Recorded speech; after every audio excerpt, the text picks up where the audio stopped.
ഇറാനും ഇസ്രയേലും തമ്മിലുള്ള ബന്ധം വെറും രാഷ്ട്രീയമോ സാമ്പത്തികമോ ആയ കൊടുക്കൽ വാങ്ങലുകൾ മാത്രമല്ല. അത് സാംസ്കാരികമായ ഇടയഴുപ്പത്തിന്റെ ജനാധിപത്യ മൂല്യങ്ങളുടെയും സമാനമായ സുരക്ഷാ വെല്ലുവിളികൾ നേരിടുന്ന രണ്ട് രാജ്യങ്ങളുടെ പരസ്പര വിശ്വാസത്തിന്റെയും കഥയാണ്. പ്രധാനമന്ത്രി നരേന്ദ്രമോദിയുടെ ഇസ്രയേൽ സന്ദർശനം, പ്രത്യേകിച്ചും ഇസ്രയേൽ പാർലമെന്റായ നെസറ്റിലെ പ്രസംഗവും യാദ് വാഷയും സ്മാരക സന്ദർശനവും ഈ ബന്ധത്തിന് പുതിയൊരു മാനം നൽകിയിരിക്കുന്നു. ഫെബ്രുവരി 25-ന് ഇസ്രയേൽ പാർലമെന്റായ നെസറ്റിൽ പ്രധാനമന്ത്രി നടത്തിയ പ്രസംഗം ആഗോള തലത്തിൽ തന്നെ ശ്രദ്ധിക്കപ്പെട്ടു. ഒരു ഇന്ത്യൻ പ്രധാനമന്ത്രി നെസറ്റിൽ സംസാരിക്കുക എന്നത് അപൂർവമായ ഒരു ബഹുമതിയാണ്. ലോകം യുദ്ധങ്ങളും സാമ്പത്തിക അസ്ഥിരതകളും നേരിടുന്ന ഈ കാലഘട്ടത്തിൽ ഇന്ത്യയും ഇസ്രയേലും തമ്മിലുള്ള സൗഹൃദം ലോകത്തിനൊരു മാതൃകയാണെന്ന് അദ്ദേഹം ചൂണ്ടിക്കാട്ടി.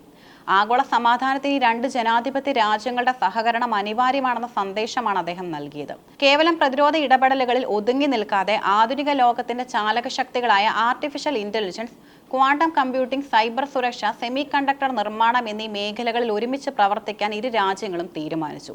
രാഷ്ട്രീയ പ്രോട്ടോക്കോളുകൾക്കപ്പുറം പ്രധാനമന്ത്രി മോദിയും ഇസ്രയേൽ നേതൃത്വം തമ്മിലുള്ള ഊഷ്മളമായ ബന്ധം പ്രസംഗത്തിലുടനീളം പ്രതിഫലിച്ചു. നെസറ്റിലെ അംഗങ്ങൾ എഴുന്നേറ്റ് നിന്ന് നൽകിയ കൈയടി ഇന്ത്യ എന്ന രാജ്യത്തോടുള്ള ഇസ്രയേലിന്റെ ആദരവിന്റെ അടയാളമായിരുന്നു. നയതന്ത്ര ചർച്ചകൾക്കിടയിലും മാനുഷിക മൂല്യങ്ങൾക്ക് നൽകുന്ന പ്രാധാന്യമാണ് ഈ സന്ദർശനത്തിലൂടെ വെളിവാകുന്നത്. ഹോളോകോസ്റ്റ് എന്നറിയപ്പെടുന്ന ജൂത വംശഹത്യയുടെ ഇരകളെ അനുസ്മരിക്കുന്ന ഈ കേന്ദ്രം മാനുഷിക മനസാക്ഷിയെ ഉണർത്തുന്ന ഇടമാണ്. ഹിബ്രു ഭാഷയിൽ യാദ് വംശം എന്നാൽ ഒരു സ്മാരകവും പേരും എന്നാണ് അർത്ഥം. ബൈബിളിലെ ഏശയ്യാവിന്റെ പുസ്തകത്തിൽ നിന്നാണ് ഈ പേര് സ്വീകരിച്ചിരിക്കുന്നത്. വംശഹത്യയിൽ കൊല്ലപ്പെട്ട പേരറിയാത്ത ലക്ഷക്കണക്കിന് മനുഷ്യരുടെ ഓർമ്മകൾ മറഞ്ഞു പോകാതിരിക്കാനാണ് ഈ സ്ഥാനം നിലകൊള്ളുന്നത്. 45 ഏക്കറിലായി വ്യാപിച്ചു കിടക്കുന്ന ഈ സമുച്ചയം ജെറുസലേമിലെ പ്രശസ്ത വാസ്തുശില്പി മോശെ സഫ്ഡി രൂപകൽപ്പന ചെയ്ത മ്യൂസിയം ഒരു ത്രികോണ പ്രിസത്തിന്റെ ആകൃതിയിലാണ്. ഇരുണ്ട ഗുഹയിൽ നടന്ന് ഒടുവിൽ വെളിച്ചത്തിലേക്ക് തുറക്കുന്ന ഒരു ബാൽക്കണിയിൽ അവസാനിക്കുന്ന രീതിയിലാണ് ഇതിന്റെ നിർമ്മാണം. ഇത് ജൂതജനത നേരിട്ട അന്ധകാരത്തെയും അവരുടെ അതിജീവനത്തെയും പ്രതിവൽക്കരിക്കുന്നു.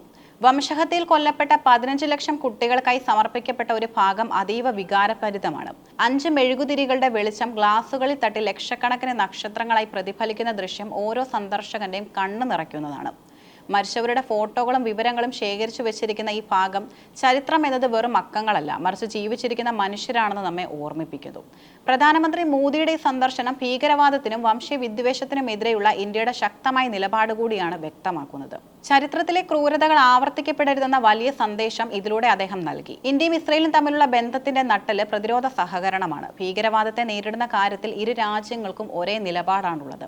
ഇന്ത്യയുടെ മേക്ക് ഇൻ ഇന്ത്യ പദ്ധതിയുടെ ഭാഗമായി അത്യാധുനിക ആയുധങ്ങളും ഡ്രോണുകളും മിസൈൽ സംവിധാനങ്ങളും ഇന്ത്യയിൽ തന്നെ നിർമ്മിക്കുന്നതിനായുള്ള കരാറുകൾക്ക് ഈ സന്ദർശനം വേഗത കൂട്ടി. അതിർത്തി കടന്നുള്ള ഭീകരവാദം നേരിടുന്നതിൽ ഇസ്രയേലിന്റെ സാങ്കേതിക വിദ്യയും ഇന്റലിജൻസ് പങ്കിടലും ഇന്ത്യക്ക് വലിയ കരുത്താണ് നൽകുന്നത്. ഇസ്രയേലിന്റെ ജല മാനേജ്മെന്റ് രീതികളും കൃഷിയിലെ ന്യൂനത സാങ്കേതിക വിദ്യയും ഇന്ത്യക്ക് വലിയ പാഠങ്ങളാണ് നൽകുന്നത്. ഇന്ത്യയിലെ വരൾച്ച ബാധിച്ച പ്രദേശങ്ങളിൽ ഇസ്രയേലിന്റെ ഡ്രിപ്പ് ഇറിഗേഷൻ രീതികൾ നടപ്പിലാക്കുന്നത് കാർഷിക മേഖലയിൽ വലിയ മാറ്റങ്ങൾ കൊണ്ടുവന്നു. ഈ സന്ദർശനത്തിലൂടെ കാർഷിക മേഖലയിലെ സഹകരണം കൂടുതൽ ഗ്രാമങ്ങളിലേക്ക് വ്യാപിപ്പിക്കാൻ തീരുമാനമായി. സ്റ്റാർട്ടപ്പ് നേഷൻ എന്നറിയപ്പെടുന്ന ഇസ്രയേലും ലോകത്തെ ഏറ്റവും വലിയ സ്റ്റാർട്ടപ്പ് ഹബ്ബുകളിൽ ഒന്നായ ഇന്ത്യയും തമ്മിലുള്ള സഹകരണം യുവാക്കൾക്ക് പുതിയ തൊഴിലവസരങ്ങൾ സൃഷ്ടിക്കും. ഗാസയിലെ നിലവിലെ സംഘർഷങ്ങളുടെ പശ്ചാത്തലത്തിൽ ഈ സന്ദർശനം വലിയ രാഷ്ട്രീയ പ്രാധാന്യം അർഹിക്കുന്നുണ്ട്. ലോകരാജ്യങ്ങൾക്കിടയിൽ ഇന്ത്യയുടെ ബാലൻസിംഗ് ആക്ട് അഥവാ സന്തുലിതമായ നയതന്ത്രം ഇവിടെ ദൃശ്യമാണ്. പലസ്തീൻ വിഷയത്തിൽ ഇന്ത്യയുടെ പരമ്പരാഗതമായ നിലപാട് നിലനിർത്തിക്കൊണ്ട് തന്നെ ഇസ്രയേലുമായുള്ള തന്ത്രപരമായ ബന്ധം വികസിപ്പിക്കുക എന്ന വെല്ലുവിളിയാണ് ഇന്ത്യ വിജയകരമായി കൈകാര്യം ചെയ്യുന്നത്.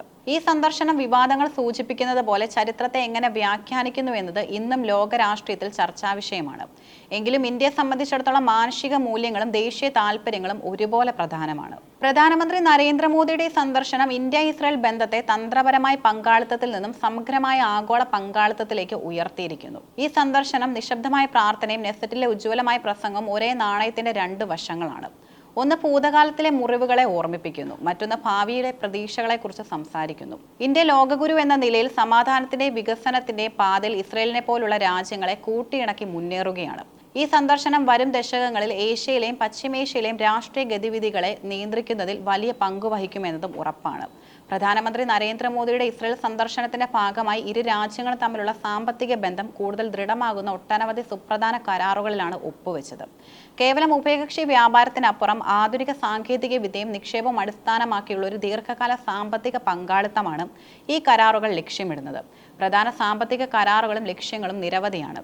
ഇന്ത്യയിലെയും ഇസ്രയേലിലെയും സ്റ്റാർട്ടപ്പുകളെ പരസ്പരം ബന്ധിപ്പിക്കുന്നതിനായി പ്രത്യേക നിക്ഷേപ ഫണ്ടുകൾക്ക് രൂപം നൽകി. കൃത്രിമ ബുദ്ധി, ക്വാണ്ടം കമ്പ്യൂട്ടിംഗ് എന്നീ മേഖലകളിൽ സംയുക്ത ഗവേഷണങ്ങൾക്കായി വലിയൊരു തുക വകയിരുത്തിയിട്ടുണ്ട്. ഇത് ഇരു രാജ്യങ്ങളിലെയും യുവ സംരംഭകർക്ക് പുതിയ വിപണികൾ തുറന്നുകൊടുക്കും.